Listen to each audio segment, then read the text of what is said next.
Bonjour à tous. Bienvenue au webinaire du CRISE intitulé La prévention du suicide à l'ère numérique. Les jeunes peuvent-ils vraiment trouver de l'aide en ligne? Alors, merci d'être ici ce midi pour ce webinaire. Je me présente, Jessica Rassi, je suis professeure adjointe à l'Université de Sherbrooke en sciences infirmières. Je vous présente aujourd'hui les résultats de mon étude doctorale ainsi que les données probantes sur les recommandations pour la pratique, sur tout ce qui est en lien avec la communication en ligne et l'éthique. Donc, je vous partage à l'instant le PowerPoint. Petite précision aussi, à la fin du webinaire, il y aura une période de questions qui est prévue si jamais, je sais qu'il y en a qui sont sur l'horaire du dîner, si jamais il y en a qui ont des questions qui ne pourront être adressées pendant le webinaire, je vous invite à m'écrire à mon adresse courriel, là, il va me faire plaisir de répondre. Aussi, pendant le webinaire, il y a une section poll qui va apparaître. J'ai des questions pour vous pour rendre ça un peu plus interactif. Donc, ne soyez pas surpris, là, vous pouvez répondre, ça va me donner votre réponse. Pour les questions, vous allez aussi pouvoir utiliser la section chat et mon collègue, M. Luc Dargis, va pouvoir me partager vos questions à la fin du webinaire. Donc, sans plus tarder, allons-y. Ma présentation, je vais d'abord vous présenter certains concepts clés. Ensuite, on va regarder l'ampleur du phénomène à l'étude, le but, la méthode et surtout les résultats qui en sortent pour vous transmettre des recommandations pour la pratique. Deux concepts clés qui sont importants à retenir pour la présentation. D'abord, la recherche d'aide. La recherche d'aide, ce sont les efforts effectués pour obtenir une meilleure compréhension, des conseils, de l'information, un traitement ou du soutien concernant un problème identifié, qu'il soit d'ordre émotionnel ou comportemental. Les technologies de l'information et des communications, les TIC, alors je vais vraiment utiliser le terme TIC, il faut que ce soit moins long. Je ne vous lirai pas toute la définition, mais je voulais juste avoir une définition qui englobe tous les TIC possibles, pas seulement les nouvelles technologies. La problématique, bien, au niveau mondial, on a environ 800 000 suicides par année, ce qui représente un suicide par 40 secondes. Je ne veux même pas imaginer, d'ici la fin de la présentation, ça représente combien. Un suicide, c'est un suicide de trop, c'est une mort qui est évitable et on doit se mettre ensemble et développer davantage de stratégies de prévention du suicide et mettre en application ce qu'on a déjà. Au Québec, on a encore 3 suicides par jour selon les données de l'INSPQ. On a plus de suicides complétés chez les hommes que chez les femmes. Il va de même pour les jeunes. Donc, chez les jeunes, selon les dernières données 2016, de 10 à 14 ans, on avait 7 suicides et 15 à 19 ans, on avait 31 suicides. On a encore plus de suicides, de décès par suicide chez les garçons, plus de tentatives chez les filles et aussi beaucoup plus de jeunes filles qui sont dans nos services que de garçons. Chez les adolescents québécois, le suicide demeure la deuxième cause de décès suivant les accidents de la route. Et si on regarde un peu la prévalence des idées suicidaires et du risque suicidaire à l'adolescence, je vous montre ici un schéma pour vous démontrer pourquoi j'ai mon intérêt pour cette clientèle-là et pourquoi je trouve que l'adolescence est un moment critique pour intervenir. Alors, si vous pouvez voir à l'écran, vers l'âge de 12-13 ans, on commence à avoir une augmentation là, de l'apparition des premières idées suicidaires. Donc, ça, c'est l'âge d'apparition des premières idées suicidaires. Et ça va en augmentant jusqu'à l'âge de 17-18 ans. Donc, on voit vraiment que l'âge de 13 à 17 ans est un âge critique. Et ces résultats qui proviennent d'une étude de Nock et al., soit des chercheurs de Harvard, toujours selon la même étude, on peut voir que dans la première année suivant l'apparition des premières idées suicidaires, les probabilités que ces idées-là se transforment en plans, donc les points remplis en noir, là, sont de plus de 20%. Et chez les jeunes qui ont transformé leurs idées suicidaires en plans, qui ont un plan bien précis, les probabilités que ce plan se transforme en tentative sont de plus de 50%. Donc, plus de 1 sur 2 jeunes qui a un plan suivant l'apparition d'idées suicidaires dans la première année là, est à risque de passer à l'acte. Tout ça pour dire le risque est quand même élevé et c'est un âge critique là, pour faire de la prévention du suicide. Quand on parle de prévention du suicide, un des éléments clés, c'est la recherche d'aide. Et on connaît quand même beaucoup sur la recherche d'aide qu'on peut nommer conventionnelle, mais la recherche d'aide en ligne, elle, c'est un peu nouveau et on en sait de plus en plus. On sait par contre qu'il y a une augmentation de l'utilisation des TIC par les adolescents. Je pense que ça ne vous surprend pas quand je vous dis que les adolescents sont tous sur les TIC. D'ailleurs, s'il y en a qui ne sont pas sur les TIC, je pense que ceux-là mériteraient qu'on s'y penche davantage. On sait aussi qu'il y a une augmentation des comportements de recherche d'aide par l'éthique, surtout en ce qui a trait à la santé mentale. D'ailleurs, plus les adolescents ont un risque suicidaire qui est élevé, plus ils ont moins ont tendance à chercher de l'aide en personne et plus ils se tournent vers l'éthique. Mais quels sont les avantages d'une bonne recherche d'aide en ligne ou par l'éthique? Il y a plusieurs écrits qui ont documenté comment on peut bénéficier d'une bonne recherche d'aide en ligne. D'abord, ça peut nous amener à une augmentation de la compréhension du problème. En cherchant de l'aide en ligne, on peut avoir plus d'informations sur notre problème, on peut mieux comprendre ce qu'on vit, qui peut nous amener aussi vers des ressources d'aide. Souvent, entre autres, si on utilise Google pour la recherche d'informations, souvent les ressources d'aide formelles pop au départ et on va en identifier déjà certaines. Entre autres, en lien avec le suicide, on va avoir la QPS, l'Association québécoise de prévention du suicide, qui risque de ressortir. En comprenant un peu plus notre problème, en connaissant certaines ressources, mais ça donne un sentiment de compétence, comme quoi, je peux peut-être m'en sortir, il y a peut-être de l'aide, alors les personnes sont plus portées à aller chercher de l'aide professionnelle et peut-être commencer un traitement. Certains traitements existent en ligne, c'est encore tout nouveau ici au Québec, cet aspect-là, mais ailleurs, ça existe. Et bien sûr, commencer un traitement si c'est nécessaire, parce que dans certains cas, ce n'est pas nécessaire. Alors, sachant tout ça, on sait aussi qu'actuellement au Québec, là, selon un portrait qui a été publié par l'équipe de Bazinet et Al en 2018, il existe très peu de TIC qui sont utilisés en prévention du suicide. Vous pouvez voir ici, majoritairement, c'est des sites Internet, la formation en ligne et le courriel. Je peux vous rassurer qu'actuellement, il y a beaucoup, et je salue toutes les belles initiatives qui se font. Je pense qu'on va être gâtés un peu dans les prochaines années là, à voir les nouvelles technologies qui se développent, entre autres la stratégie numérique de la QPS. Mais au moment où est-ce que moi j'ai effectué l'étude, on était un peu comme maintenant là, au tout début là, des TIC utilisés en prévention du suicide. Donc, qu'est-ce qui restait à savoir à ce moment-là? C'est quelle utilisation des TIC font les adolescents québécois ayant des idées suicidaires? Qu'est-ce qu'ils cherchent, ces jeunes-là? Comment qu'on peut les aider dans leur recherche d'aide par les TIC? Et la recherche d'aide par les TIC reflète-t-elle vraiment la recherche d'aide conventionnelle? Est-ce qu'elle est efficace?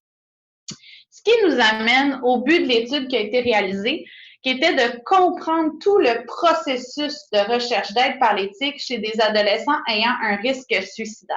Et pour ceux qui sont familiers un peu plus avec la recherche, je n'irai pas énormément en détail, mais qui dit processus, on parle souvent de théorisation ancrée, c'est ce qui a été fait. Donc, j'ai utilisé la méthode de la théorisation ancrée de Strauss et Corbin, qui est une approche qualitative inductive. Ce que ça veut dire, c'est qu'on parle vraiment de l'expérience des jeunes. J'ai fait des entrevues semi-structurées avec les jeunes à risque de suicide qui utilisent les TIC pour chercher de l'aide. Et pendant mes entrevues, j'ai même eu la chance d'avoir une démonstration active avec eux de recherche d'aide. Je vous explique plus en détail à quoi ça ressemblait quand je rencontrais les jeunes. C'est moi qui ai rencontré tous les jeunes de l'étude. D'abord, je leur demandais leur consentement. Donc, ils étaient tous volontaires pour participer à l'étude. Ils ont rempli un questionnaire sociodémographique. Et j'avais un guide d'entrevue où je leur posais des questions comme « Comment es-tu arrivé jusqu'ici? Qu'est-ce que la recherche d'aide pour toi? Qui ou qu'est-ce qui a été le plus aidant dans tes démarches de recherche d'aide? » Et bien sûr, on fait toujours le parallèle avec les TIC. Et je leur ai présenté une vignette qui est tirée, c'est une version traduite et adaptée du General Help Seeking Questionnaire. Et la vignette, c'était à propos d'un jeune qui avait des idées suicidaires, qui avaient un plan et je leur demandais, est-ce que ça t'est déjà arrivé de te retrouver dans cette situation, une situation semblable à ce jeune ou est-ce que ferais-tu si tu te retrouverais dans cette situation-là? Et on faisait encore le lien avec l'éthique pour savoir comment il s'y prendrait pour chercher de l'aide. J'ai une question, oui. Pourrais-tu rappeler qu'est-ce que c'est un TIC? Ah oui, pour ceux qui sont peut-être arrivés un peu plus tard, les TIC, c'est les technologies d'information et de la communication. Donc, c'est vraiment toutes les technologies possibles. Là. Ça peut être téléphone cellulaire, Internet, réseaux sociaux, vraiment toutes les technologies possibles. C'est très englobant comme terme. Alors, oui, pour la vignette. Donc, je leur présentais une vignette et je leur demandais s'ils se retrouvaient dans la même situation, qu'est-ce qu'ils feraient. Et là, j'avais un laptop, j'avais un cellulaire et je leur demandais de me le montrer. Donc, comment tu t'y prendrais? Et la majorité se sont tournés vers mon laptop et ont dit, ben moi, j'irai sur Internet. J'ai capturé le tout à partir du logiciel Screencast-O-Matic qui me permet de voir vraiment qu'est-ce qu'il faisait, de l'enregistrer pour des fins d'analyse par la suite. Et j'utilisais ce qu'on appelle la méthode de pensée à voix haute, où est-ce que je les questionnais sur leur moindre mouvement. Donc, au départ, ils me trouvaient bien fatigante. Je leur disais, pourquoi tu cliques sur ça? Qu'est-ce qui t'a amené vers tel lien? Qu'est-ce qui t'a attiré vers tel site web plutôt qu'un autre? Je voulais vraiment tout comprendre leur processus derrière les choix qu'ils faisaient dans leur recherche d'aide par l'éthique. Et éventuellement, ils disaient par eux-mêmes, là, ils m'accompagnaient dans leur recherche. Ça se pouvait aussi qu'ils décident d'utiliser mon cellulaire. J'avais un cellulaire. Ils disaient, ben moi, je texterais un ami. Alors, si c'était le cas, je leur demandais de me simuler qu'est-ce qu'ils écriraient à leur ami, qu'est-ce qu'ils pensent que l'ami répondrait, et on allait comme ça, ainsi de suite. Ensuite, la rencontre terminait où est-ce qu'on on complétait le General Help Seeking Questionnaire. Au départ, il y avait juste la vignette, je cachais le reste, puis à la fin, je sortais le reste du questionnaire, qui sont des différentes sources formelles et informelles qui incluent l'éthique pour voir quelles sont les probabilités que vous utilisez une de ces sources-là. Ça me permettait d'ouvrir sur d'autres tics qui n'avaient peut-être pas mentionné. Et tout ça, ça nous amène aux résultats, la partie intéressante. Donc, qu'est-ce que ça m'a donné, toutes ces belles entrevues-là? Donc, à travers les analyses, d'abord, j'ai eu 15 participants à l'étude. Ça a été atteint par saturation théorique. Pour ceux qui ne sont pas familiers avec la recherche qualitative, il s'agit du moment où aucune nouvelle donnée ne vient modifier les résultats, la théorie et tout le processus. Il y avait des jeunes qui étaient hospitalisés et il y en a qui étaient en suivi en externe. Vous pouvez voir un peu la répartition des jeunes. J'avais plus de filles que de garçons qui reflètent les données probantes et la réalité, là, qu'il y a plus de jeunes filles dans les services que de garçons. J'avais aussi une personne transgenre qui reflète aussi une autre réalité que les personnes transgenres ont un risque suicidaire plus élevé.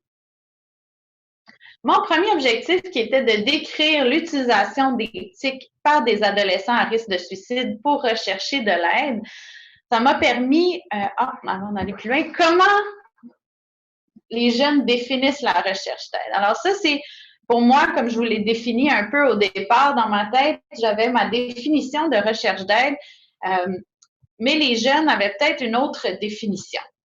On va commencer avec notre premier vrai ou faux. Donc, je vous invite vous allez voir, là, ça va popper à l'écran la question. Le premier, vrai ou faux, est lorsque les jeunes cherchent de l'aide en ligne, ils souhaitent uniquement trouver des moyens pour atténuer leur souffrance et diminuer leur risque suicidaire. Est-ce que c'est vrai ou faux? Et la grande majorité a dit, ça roule encore, a dit faux à 90 et j'ai un 10 à peu près de vrai. La réponse est faux, effectivement. Donc, pour mieux répondre à cette question, je vous partage un premier vidéo qui est une capture d'écran d'un jeune qui a, comme je vous ai dit, là, j'ai utilisé Screencast-O-Matic pour enregistrer ce qu'il faisait lorsqu'il cherchait de l'aide. Et la consigne était vraiment comment tu t'y prendrais pour chercher de l'aide en lien avec le suicide. Donc, alors, on va regarder ça ensemble. Je vais vous accompagner dans le visionnement.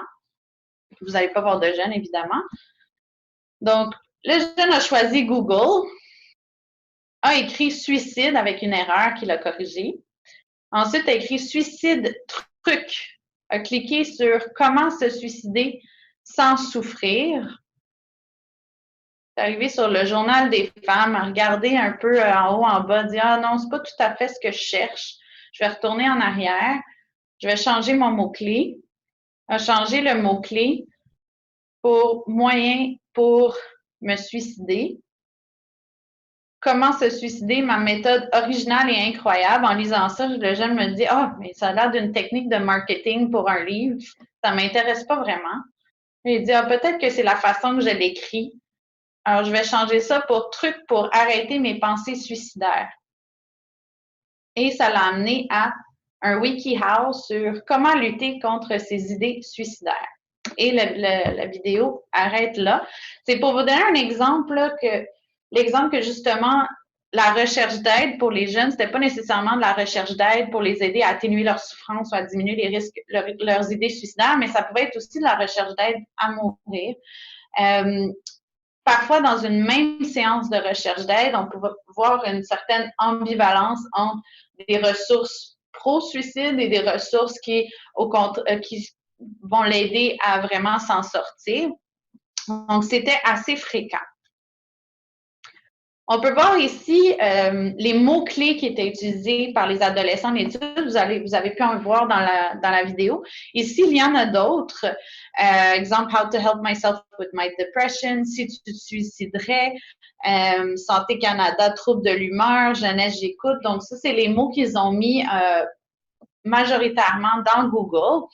Pourquoi l'anglais? Parce qu'il y en a qui se demandent peut-être si l'entrevue était bilingue. Non, non, c'était bien en français. Les jeunes disent qu'ils ont plus de résultats quand ils tapent en anglais que s'ils tapent en français. Et qu'est-ce qui est inquiétant que je viens d'ajouter maintenant, là, c'est vraiment tous les termes à connotation plus négative, dont How to kill yourself fast this way, mon chum m'a laissé, j'ai envie de suicide, suicide truc, dose mortelle aussi d'un médicament X. D'ailleurs, le médicament, c'est un médicament qu'une jeune avait en sa possession. Donc, c'est des mots-clés qui sont beaucoup plus inquiétants là, que les autres. Alors, on voit un peu comment ils s'y prennent à travers leurs mots-clés. Maintenant, quels sont les tics qui sont utilisés par ces jeunes-là? On n'a pas de surprise que les sites Internet étaient les plus populaires. Ça reflète un peu le portrait de l'équipe de Bazinet et Al que je vous ai présenté au départ. Les sites Internet d'information et de ressources leur permettaient d'obtenir des informations supplémentaires, d'améliorer leur compréhension et de connaître les solutions possibles à leurs problèmes. Je vais vous présenter maintenant des verbatims que je n'ai pas dénaturés. C'est vraiment les propos des jeunes qui restent confidentiels quand même là, dans la façon que je vous les présente. À la fin, vous pouvez voir exemple P2, F16. P, c'est pour participant. 2, c'est le chiffre du participant. Mais le F16, ça peut vous donner un indicateur fille 16 ans pour avoir une idée là, de la personne qui dit ce verbatim-là. Donc, en lien avec les sites d'information et de ressources, il y en a une jeune qui disait « Moi, j'aime beaucoup ça, aller sur les sites Internet pour me renseigner ou pour voir. » Fait que c'est pour ça que j'utilise beaucoup ça. Là. Je vais lire, puis ça m'aide. Alors, de lire, ça l'aidait à mieux comprendre. Il y a une autre jeune qui disait « Je vais utiliser des choses qui me parlent vraiment dans ces sites-là, comme aller au forum et tout ça. » Il y a aussi parfois des quiz pour savoir peut-être que tu as ça. Si tu as des points vraiment hauts, c'est pas confirmation à 100%, mais c'est plus une sorte d'avertissement que tu devrais aller au docteur pour en savoir plus. D'ailleurs, cette jeune-là mentionnait qu'elle faisait ses quiz régulièrement, puis elle comparait ses résultats d'une fois à l'autre pour voir, mais peut-être que là, ça serait le temps que j'aille voir un médecin ou mon médecin ou que j'en parle à mon psychologue lors de notre dernière rencontre, de notre prochaine, rencontre. C'est sûr que les jeunes que j'avais, il y en a beaucoup la majorité étaient suivis il y en a qui étaient hospitalisés, mais il y en a qui étaient suivis à l'externe, donc avaient accès à un médecin ou un psychologue ou une infirmière. Outils de communication. il y avait le téléphone et le téléphone était très peu utilisé pour sa fonction initiale qui était d'appeler, mais c'était surtout par texto. Les jeunes mentionnaient que lorsqu'ils cherchaient de l'aide en lien avec des idées suicidaires, c'était surtout là par texto. Il y en a une qui dit si je peux pas les texter, je les appellerai pas. Il y a une autre jeune fille qui dit aussi j'ai déjà appelé par téléphone à tel jeune, ça j'haïssais ça parce que je sentais que tout le monde pouvait m'entendre dans la maison. Fait que là, finalement, j'ai fini par faire des textos. Heureusement, tel jeune avait cette option-là de faire des textos. Sinon, peut-être que la jeune fille aurait abandonné ou se serait tournée vers une autre source. Les forums de communication. La première chose que je ferais, j'irais sur des forums. J'irais voir ce que les gens penseraient. Mais j'irais pas poster ma vie sur un forum. J'irais pas poser une question sur un forum. J'irais juste voir qu'est-ce que d'autres personnes ont demandé sur le forum et quelles étaient les réponses qu'ils ont eues. Alors, on voit ici qu'il y en a qui vont participer activement à des forums de communication, mais il y en a qui vont aussi aller voir qu'est-ce que les autres ont écrit, quelles réponses ils ont eues. Et ça, c'est particulièrement intéressant là, pour ceux qui ont des forums qui sont publics, de toujours garder un œil sur qu'est-ce qui est partagé sur ces forums-là parce que les autres jeunes peuvent aller les lire et s'en inspirent là, pour eux-mêmes. Ensuite, les réseaux sociaux. J'ai décidé ici de vous présenter Facebook, deux visions un peu différentes de Facebook et comment c'est utilisé par les jeunes. D'abord, dans le premier verbatim, c'est une jeune fille qui, elle, avait créé une page avec un groupe d'amis qui était pour et par les jeunes. Il n'y avait aucun intervenant professionnel de la santé sur cette page-là. Et elle me racontait, comme on peut voir ici, ben mettons, on faisait des statuts Facebook, fait que mettons des textes sur la dépression, puis tout. Puis, on pouvait exprimer aussi, genre, nos pensées, qu'on allait mal, puis tout. Puis, mettons que les gens, on leur disait qu'ils pouvaient venir nous parler s'il y avait quelque chose. Ils venaient nous parler à la page. Ils nous parlaient de leurs problèmes. On essayait de leur donner des trucs pour qu'ils se sentent mieux. Il y en a même qui étaient sur le bord de se suicider, puis tout, genre, en tout cas. C'est vraiment comment qu'elle me parlait. C'était comme un événement là, presque banal dans sa vie, qu'il y avait des gens qui étaient sur le bord de se suicider puis qu'elle leur donnait des trucs, ce qui est assez inquiétant. Mais ça faisait partie de son quotidien. Et elle-même, je vous le rappelle, avait un risque suicidaire et avait un suivi pour ce risque suicidaire.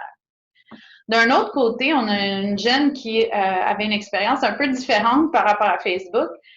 Elle m'a partagé, quand je suis sur Facebook puis je vois comme quelqu'un qui marque sur la page publique « Ah, j'ai besoin d'aide, je vais pas bien », mais on s'en fout. Si tu as besoin d'aide, dis-le moi personnellement, pas genre « la vie est plate, bonhomme pas content ». La personne ne va même pas vraiment le faire. C'est juste qu'il veut attirer l'attention. Alors là, on voit un peu sa perception des gens qui s'expriment sur Facebook, qui expriment leur souffrance. Pour elle, c'était vraiment tout pour attirer l'attention. Et enfin, le dernier tic qui est ressorti dans l'étude, les vidéos en ligne. Et quand je parle de vidéos, c'était surtout en lien avec YouTube quand j'ai rencontré les jeunes. D'ailleurs, je salue entre autres l'initiative de la QPS avec les vidéos qui ont circulé pendant la semaine de prévention du suicide. C'est une belle façon de rejoindre la population. Puis les jeunes, c'est quelque chose auquel ils vont jeter un coup d'œil. Et cette jeune fille disait... Mais la seule chose que j'ai faite qui était un petit peu plus positive, il y a des vidéos, par exemple, sur YouTube qui dit comme « Qu'est-ce que ça ferait si tu partais? » Puis là, la réaction des gens. C'est sûr que ça m'a fait quelque chose parce que moi, ma famille, j'y tiens vraiment beaucoup. Puis cette jeune fille-là, il y a une vidéo qui l'avait particulièrement marquée, puis c'était à ce moment-là qu'elle disait qu'elle était allée chercher de l'aide. C'est quand elle a vu la réaction d'une famille qui lui rappelait sa propre famille, ses propres parents, et toute la souffrance qu'ils avaient face au décès de leur enfant par suicide. Donc, elle, ça l'a fait réaliser, je vais vraiment faire du mal à mes parents. Je pense que je devrais aller chercher de l'aide. Alors là, on a vu toutes les tics que les jeunes de l'étude utilisaient. On a vu un peu comment ils s'y prenaient avec les mots-clés. Mais pourquoi est-ce qu'ils utilisaient les tics? Pourquoi se pencher vers les tics plutôt qu'aller vers un professionnel de la santé ou vers des services à l'école, par exemple? Voici les principales raisons. D'abord, la facilité d'utilisation. Je pense que ça surprend personne. C'est très facile à utiliser, surtout avec Google. On peut poser n'importe quelle question. Ça corrige même les mots pour nous et on a une réponse assez rapide. L'accessibilité, c'est accessible partout. Maintenant, surtout pour les jeunes qui n'ont même pas d'Internet ou de forfait Internet, il y a du Wi-Fi gratuit pas mal partout. L'anonymat, ça, c'est intéressant, l'aspect de l'anonymat, parce que c'est quelque chose qui attire beaucoup les jeunes. D'ailleurs, presque tous les jeunes de l'étude m'ont mentionné que c'est un aspect qui les intéresse, qui les attirait vers l'éthique, ils pouvaient demeurer anonymes. Mais qu'est-ce qui est intéressant, c'est que la majorité des jeunes ne sont pas restés anonymes. Donc, soit qu'ils se mettaient anonymes au départ et puis par la suite, ils se dévoilaient, ou soit que dès le départ, ils se dévoilaient ou utilisaient leur vrai nom. Donc, c'est quand même intéressant que ça les attire, mais qu'ils ne l'utilisent pas entièrement.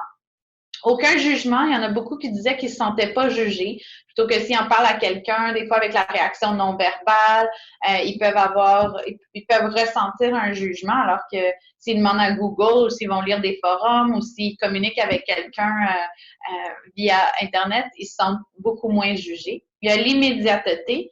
S'ils ont des idées suicidaires en plein milieu de la nuit, puis ils ont leur téléphone à portée de main, ça va beaucoup plus vite, puis ils ont une réponse immédiate plutôt que de faire la ligne d'attente pour aller voir un professionnel de la santé ou de voir son médecin ou de voir son infirmière. Un soulagement rapide, pour eux, c'était une façon de soulager qui était rapide et qui était à portée de main, surtout quand ils trouvaient des stratégies en ligne ou quand il y avait de l'information en ligne ou de la distraction. Ce qui nous amène au deuxième et dernier objectif de l'étude, qui était de vraiment comprendre le processus de recherche d'aide des ados par l'éthique pour trouver des ressources en lien avec le suicide. Et ici, là, c'était vraiment de comprendre comment qu'ils s'y prennent là, pour chercher de l'aide. Ça nous amène à un deuxième vrai ou faux. Alors, vrai ou faux? Pour être efficace, la recherche d'aide en ligne aboutit toujours à de l'aide formelle. Alors, je viens de voir vos résultats et la majorité ont dit faux. Super, 2 sur 2. Alors, c'est effectivement faux. Ça n'aboutit pas toujours à de l'aide formelle et vous allez voir que il peut avoir différentes conséquences là, de cette recherche d'aide, certaines plus positives que l'autre. Et on regarde ça à l'instant.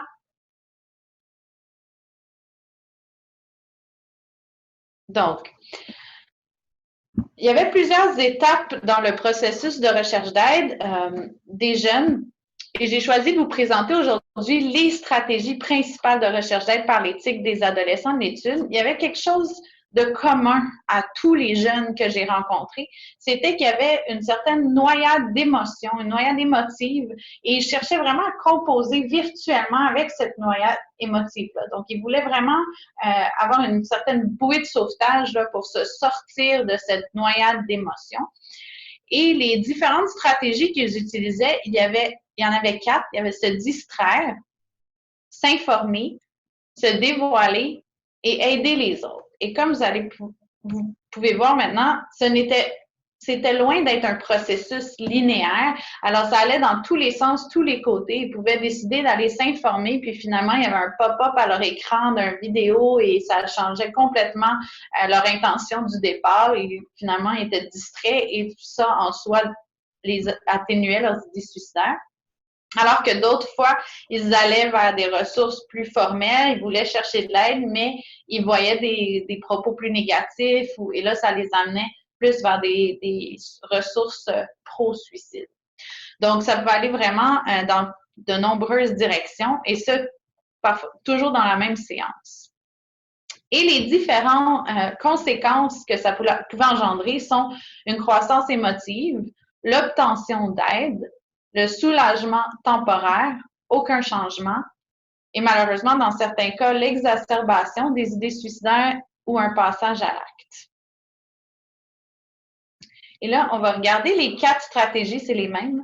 On va les regarder avec des exemples des jeunes.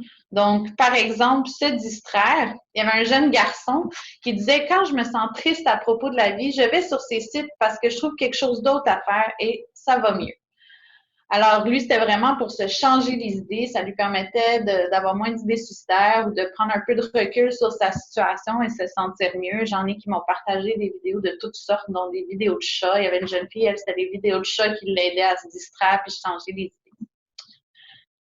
S'informer. Alors, une jeune fille disait ici, quand je cherche de l'aide, je vais aller sur Internet pour, je sais pas, pour voir les expériences d'autres personnes, pour voir des exemples, pour voir des possibilités, n'importe quoi pour avoir plus d'informations. Alors ça, c'est un moyen pour elle de s'informer positivement, alors que pour d'autres, ça avait une connotation plus négative. Ben, j'ai trouvé plein de moyens de comment se suicider, le nombre de pilules que tu prends sur Internet. Puis est écrit le nombre de pilules que tu prends, ben ça devrait te faire mourir dans le fond. Puis malheureusement, cette jeune fille-là avait fait la recherche en ligne et a vraiment, c'était des pilules qu'elle avait à la maison, une médication qu'elle avait dans sa pharmacie à la maison et les a pris par la suite et a été hospitalisée. Se dévoiler, j'ai décidé plutôt de m'exprimer en texte. Alors, c'est pour ça que j'ai écrit des textes de comment je me sentais, pourquoi je vis ça. J'avais des questions aussi qui étaient incorporées dans ces textes-là que j'ai appliquées. J'ai mis ça sur des forums d'aide pour santé mentale. Alors là, on voit ici, c'était une façon de s'aider, c'est de se dévoiler, d'expliquer ce qu'elle vivait en espérant avoir un retour d'autres personnes pour s'en sortir. Dans un autre cas, à un moment donné, j'ai vraiment écrit sur Facebook, puis je voulais vraiment mourir. Puis là, elle, parlant de son amie, elle a appelé ma mère, puis elle est venue chez moi, puis ça a fini avec la police, puis tout. Et cette jeune fille-là a été hospitalisée suite à ça, donc elle était en train de faire une tentative, écrit à son amie via Facebook ce qu'elle était en train de faire. Son amie a eu heureusement le bon réflexe, a contacté sa mère, puis ça a terminé avec la police qui a dû intervenir, puis elle a été hospitalisée. Et aider les autres est revenu très, très souvent. C'est quelque chose de très fréquent chez les jeunes. Et cet exemple l'illustre bien. Tu sais, moi, si quelqu'un m'écrivait ça, ça me ferait rien dans le fond. Mais on dirait que l'écrire aux autres, ça m'aidait. Fait qu'il y en a beaucoup qui disent, ben moi, je sais pas trop qu'est-ce qui va m'aider, mais moi, je sais comment aider les autres. Et ça me fait du bien. Alors, eux, les jeunes avaient toujours l'impression de savoir exactement quoi faire pour aider d'autres jeunes. Puis en soi, ça pouvait faire en sorte qu'ils se sentent mieux. Et tout ça amenait aux différentes conséquences que je vous ai présentées dans la diapo précédente. Et on peut voir là qu'il pouvait avoir différents liens. Donc, exemple, la personne qui s'est dévoilée, mais ça pouvait avoir comme effet qu'elle obtienne de l'aide. La personne qui s'est distrait, ben, peut-être qu'elle a eu un soulagement temporaire à ce moment-là, ça a diminué. Donc, il pouvait avoir différents niveaux de conséquences. Alors maintenant qu'on a exploré un peu toutes les tics qui sont utilisées par les jeunes, on a vu un peu leur processus, les stratégies qu'ils utilisent. Reste à savoir comment qu'on peut aider les jeunes à risque de suicide en ligne et comment qu'on peut promouvoir la recherche d'aide auprès d'eux. Un autre vrai ou faux. Donc, vrai ou faux. Parler de suicide en ligne à un jeune qui pense au suicide peut lui donner l'idée de passer à l'acte. OK, alors on a faux à 70 vrai à 30 Alors, parler de suicide à un jeune en ligne, à un jeune qui pense au suicide, la réponse c'est faux. Il faut vraiment, il est recommandé de toujours poser directement la question au jeune s'il a des idées suicidaires, s'il a pensé se faire du mal ou s'en prendre à sa vie. Parce que les études démontrent que de parler de suicide à un jeune qui a des idées suicidaires n'augmente pas le risque de passage à l'acte. Bien au contraire, ça lui permet de soulager, ça peut l'aider à soulager sa détresse qui est derrière ses idées suicidaires et ça peut même diminuer le risque de passage à l'acte. Un autre vrai ou faux. Vous êtes bon à date, la majorité a un score de 100 Vrai ou faux. Je suis bon. J'ai passé trop vite. Oui. Alors, lorsqu'un jeune émet des propos suicidaires inquiétants en ligne, il est préférable de lui répondre en privé que sur un post public. OK. Alors, la majorité a dit à 80 vrai, un 20 environ faux. Et la réponse est vraie. Je suis contente, je sais qu'il y a beaucoup de centres de prévention dans la salle, de prévention du suicide dans la salle, ça paraît, des experts. Alors, j'ai passé trop vite. Désolée sur ma slide.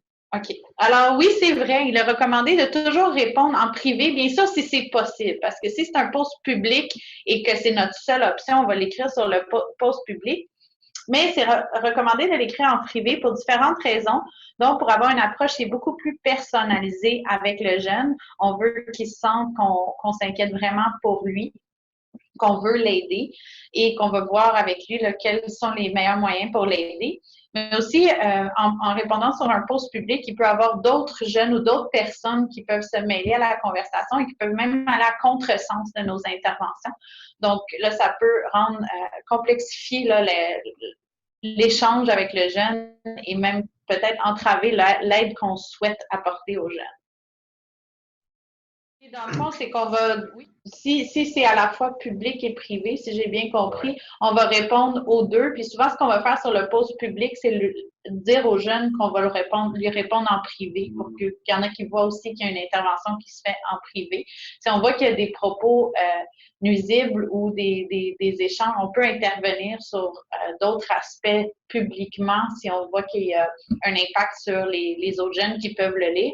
Par contre, pour ce jeune-là en question, c'est vraiment recommandé là, de répondre en privé pour lui venir en aide. Le dernier, vrai ou faux? Oh non, il en reste deux. Oui.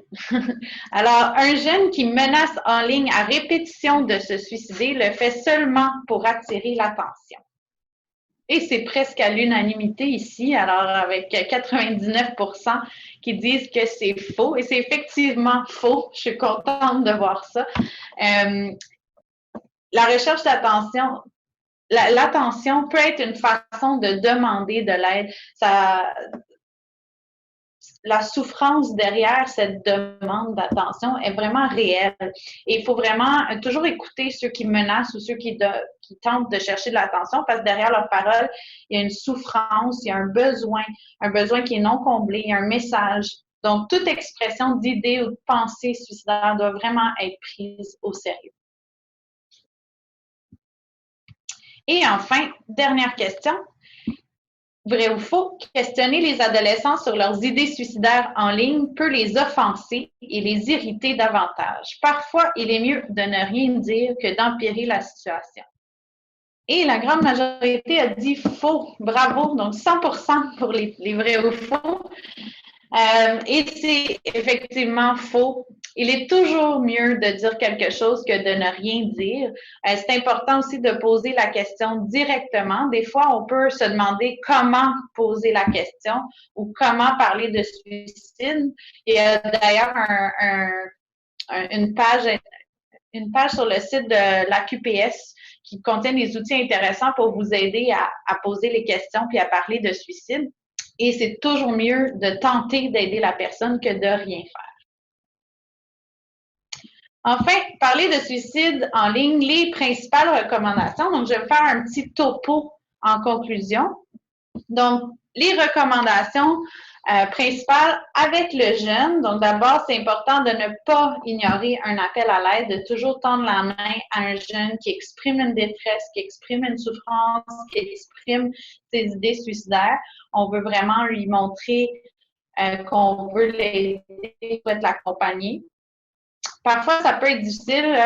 Il y a certains jeunes qui peuvent être irritables. On sait qu'avec les symptômes de dépression, des fois, ça peut faire ressortir cette irritabilité. Si c'est le cas, ne pas le prendre personnel, mais vraiment voir le jeune comme étant souffrant et toujours en lui rappelant qu'on est là pour lui, qu'on veut l'aider, que cette personne est importante pour nous. Opter pour une approche réflexive. Alors, le but n'est pas de culpabiliser le jeune ou de le moraliser, mais d'explorer un peu avec lui, c'est quoi les alternatives? Qu'est-ce qu'il peut avoir comme... comment peut-il chercher de l'aide? Est-ce qu'il connaît toutes les ressources? On peut lui offrir d'autres ressources, on peut lui partager des expériences positives de personnes qui s'en sont sorties, mais vraiment l'aider à réfléchir sur comment il peut s'aider lui-même et non le moraliser, lui dire quoi faire. Opter pour une approche plus personnalisée, donc vraiment privilégier le contact privé par l'éthique. Si le jeune a choisi l'éthique, sûrement il se sent plus à l'aise par l'éthique. Donc, respecter ce choix-là, mais quand même lui offrir la possibilité de l'appeler si c'est quelqu'un que vous connaissez. Si c'est sur Facebook, par exemple, vous connaissez la personne, bien, vous pouvez toujours lui dire, est-ce que tu aimerais que je t'appelle? Est-ce que tu aimerais qu'on se rencontre? Peut-être que le jeune va préférer rester par l'éthique, puis c'est important de respecter ce choix-là et de garder cette communication ouverte, mais de lui offrir plus d'une option. Ensuite, d'orienter vers les ressources. J'ai mis ici le 1866 appel, tel jeune et l'urgence. C'est important aussi, je sais, j'ai vu à quelques reprises le partage de ressources qui ne sont pas nécessairement accessibles au Québec. Donc, c'est bien important quand vous partagez des ressources. Je sais que l'intention était très bonne là, derrière le message, mais de s'assurer que ces ressources-là, pas qui existent, mais qui sont accessibles au Québec. Testez-les, vérifiez si le lien fonctionne aussi là, pour bien orienter les personnes. Sur Facebook, entre autres, mais aussi sur d'autres plateformes, il y a possibilité de rapporter un contenu à propos de la connotation suicidaire. Donc, vous pouvez rapporter le contenu, mais je vous encourage de ne pas vous en tenir qu'à ça, de rapporter le contenu, mais aussi d'envoyer des ressources à la personne, puis de communiquer avec la personne aussi. Et bien sûr, de faire un suivi. Si vous lui avez parlé, ça semble aller mieux, de vérifier auprès de cette personne-là là, s'il va mieux ou si... voilà. Et si aussi le jeune, si vous le connaissez puis est en état d'urgence, j'ai mentionné l'urgence, le 911, et vous êtes vraiment inquiet par rapport à sa sécurité, si vous connaissez son entourage, je vous encourage à contacter son entourage pour s'assurer qu'il est en sécurité et de ne pas avoir peur de faire appel au 911 là, pour le protéger. Ensuite, parler de suicide en ligne en général. C'est important de choisir un langage qui est approprié. Il y a des balises intéressantes. Là, c'est le lien que je vous mentionnais tout à l'heure sur le site de la QPS. Il y a des balises intéressantes sur comment partager, entre autres, des nouvelles en lien avec le suicide, comment mettre le lien vers des ressources, comment utiliser le bon langage. Encourager la recherche d'aide. Donc, on veut promouvoir là, la recherche d'aide, partager des histoires de succès de gens qui s'en sont sortis, transmettre de l'espoir, éviter de glorifier le suicide aussi, de le présenter de façon respectueuse et éviter tout ce qui est stigmatisation, éviter tout ce qui est jugement envers ces personnes-là. Et peut-être une dernière chose aussi qu'il y avait avec le jeune, dans les recommandations avec le jeune, je vous encourage aussi à utiliser à adapter le plan de sécurité pour haute technologie de l'information et des communications. Pour ceux qui ne connaissent pas le plan de sécurité, il y a un webinaire très intéressant de Réal Labelle qui est accessible gratuitement, entre autres, sur le site du CRISE. Pour ceux qui l'utilisent, parce que je sais qu'il y a plusieurs intervenants que ça fait partie de leurs outils de travail, le plan de sécurité. Je vous encourage à l'adapter de façon à intégrer comment les jeunes peuvent utiliser l'éthique. Exemple, les stratégies qu'on a vues, se distraire, ça peut être une stratégie lorsque le jeune va pas bien. On peut l'encourager à dire, moi, ça m'aide quand je vais voir les fameuses vidéos de chat, par exemple. On peut l'intégrer comme distraction. Mais à l'inverse, peut-être que d'aller sur les réseaux sociaux, il y a du contenu sur Facebook qui le nuit plus que d'autres choses ou qui augmente les idées suicidaires. Alors, on peut encourager le jeune, mais quand ça arrive, de prendre une pause des réseaux sociaux pour un certain temps ou même de cacher certains contenus parce que, entre autres, sur Facebook, il y a moyen là, d'arrêter un suivi de certains contenus. Et ça existe pour d'autres plateformes également. Donc, de vérifier avec lui si c'est des choses qui sont possibles, toujours pour assurer sa sécurité. Donc, c'est une façon d'adapter l'intervention. Finalement, en conclusion, j'aimerais revenir sur le fait que les tics sont très présents chez les jeunes. Ça fait partie de leur vie de tous les jours. Leur réseau social réel et virtuel sont très confondus maintenant. Donc, c'est important de ne pas faire l'autruche, surtout comme intervenant, de vraiment rester à l'affût des dernières technologies, mais de ne pas avoir peur à s'intéresser à l'utilisation des technologies faites par les jeunes, même si on n'est pas très à l'aise avec la technologie. Question juste d'explorer avec eux, de voir comment qu'ils s'y prennent, puis d'émettre des recommandations, puis de les aider à travers tout ça à trouver des sources qui leur sont aidantes. Je pense qu'il est vraiment de mise. Donc, sur ce, j'aimerais vous remercier énormément pour votre attention et on va ouvrir la période de questions. Donc, n'hésitez pas à vous poser vos questions. Merci. Pour commencer, peut-être rappeler les ressources en ligne auxquelles on peut diriger les gens. Si on voit qu'un jeune a des problèmes sur Internet. Oui. Et rajouter aussi jamais j'écoute en plus de téléphone. Oui, tout à fait. Alors, on me dit de préciser les ressources. Donc, les sites Internet, il y a Jeunesse J'écoute évidemment, Jeunesse J'écoute, Tel Jeune et l'Association québécoise de prévention du suicide sont tous des bonnes ressources là, à orienter les jeunes. Si vous voulez, je pourrais même vous partager là, les liens Internet si jamais il y en a qui les demandent, ça va me faire plaisir. Alors, on me demande si les avantages d'une bonne recherche d'aide en ligne qui ont été mentionnés à la diapo 8, je pourrais peut-être ramener la diapo. Si c'est les mêmes qui sont exprimés par les participants. Alors, oui, pour la compréhension du problème, la recherche de ressources d'aide, je dirais qu'à travers mes rencontres avec les jeunes, je trouve que les TIC ont eu une influence sur le fait qu'ils sont allés chercher de l'aide. Donc, ça les a aidés, des fois directement, des fois indirectement, quand on pense à la jeune qui s'est exprimée sur Facebook lors de sa tentative. Donc, elle a quand même abouti à obtenir de l'aide, même si c'était pas directement. Mais oui, il y a un lien à faire, effectivement. Ah, merci. Donc, Mme Catherine Rioux nous rappelle que sur l'aqps.info, oui, aqps.info, il y a toutes les ressources disponibles. Merci, Mme Rioux. Si j'ai d'autres recherches dans le même type. Oui, actuellement, en début de développement, donc je collabore à une revue de la littérature là, sur l'utilisation des technologies en collaboration avec la QPS et d'autres chercheurs ici aux crises sur les technologies en prévention du suicide. Et j'ai d'autres projets qui sont à venir, mais qui sont un peu tôt dans l'élaboration, donc je ne vais pas vous préciser les sujets, mais oui, c'est à venir. J'en ai quelques-uns de prévus. Alors, la directivité, on parle de directivité avec l'éthique. Donc, comment être plus directif en utilisant l'éthique quand on communique avec les jeunes. Je n'ai pas de données probantes qui a parlé spécifiquement de ça, mais à travers ce que j'ai lu et ce que j'ai vu jusqu'à présent, c'est vraiment d'y aller avec une approche de pas trop directive envers les jeunes, donc d'envoyer les ressources, de leur partager les ressources, de leur dire qu'on est inquiet pour eux. C'est sûr qu'il y a différents contextes aussi, si on connaît le jeune ou si on ne le connaît pas, puis c'est un peu de façon anonyme.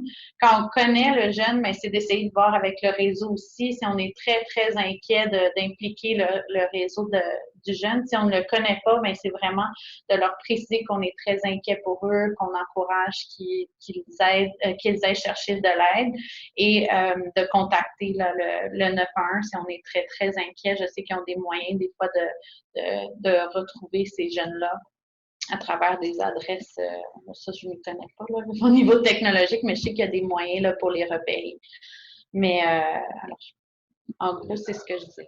Oui, s'il y a des signaux, dans les études que j'ai lues, ce qui est quand même assez intéressant, c'est que les jeunes ont tendance à en parler assez directement par l'éthique. Fait qu'ils vont parler directement d'idées suicidaires, de pas aller bien, d'avoir I feel like dying, j'ai envie de mourir. Alors, c'est quand même des mots-clés qui sont évidents, mais et qui peuvent être facilement repérables.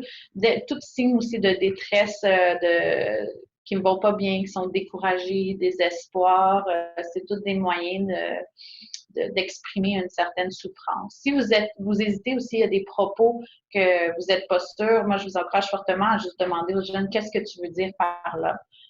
Est-ce que j'aurais raison de m'inquiéter pour toi? La prochaine question, c'est est-ce qu'il y a des contre-indications ou des inconvénients à utiliser l'éthique dans le domaine de la prévention chez les jeunes, selon toi? Il y aurait des inconvénients. à utiliser l'éthique. Moi, je pense que c'est sûr que, comme toute chose, il y a des dangers, surtout avec une clientèle suicidaire. Il y a toujours des risques, mais je pense qu'il y a il y a une clientèle qui se retrouve par l'éthique, qui ne se retrouve pas dans nos services. Puis que je pense que c'est important de s'ouvrir à eux et de faire son possible là, pour aller les rejoindre. Donc, j'irais dans ce sens-là. La noyade émotive, ça avait été mentionné par un participant en particulier, mais c'était formulé un peu différemment. Donc, excusez, je vais reprendre la question. La noyade émotive, comment j'ai identifié cet aspect-là dans mon étude? Ça a été rapporté initialement par un jeune, mais c'est quelque chose qui avait été rapporté dans des mots différents par tous les jeunes. Donc, ils sentaient là, qui avaient trop d'émotions négatives, qui étaient envahis par leurs idées suicidaires, puis qui ne savaient plus comment s'en sortir, et ce qui les portait à aller attraper un peu n'importe qu'est-ce qui se trouve autour d'eux là, pour se sortir de cette noyade-là. Alors, ça met fin à la période de questions. Je vous remercie encore et restez à l'affût pour les prochains webinaires.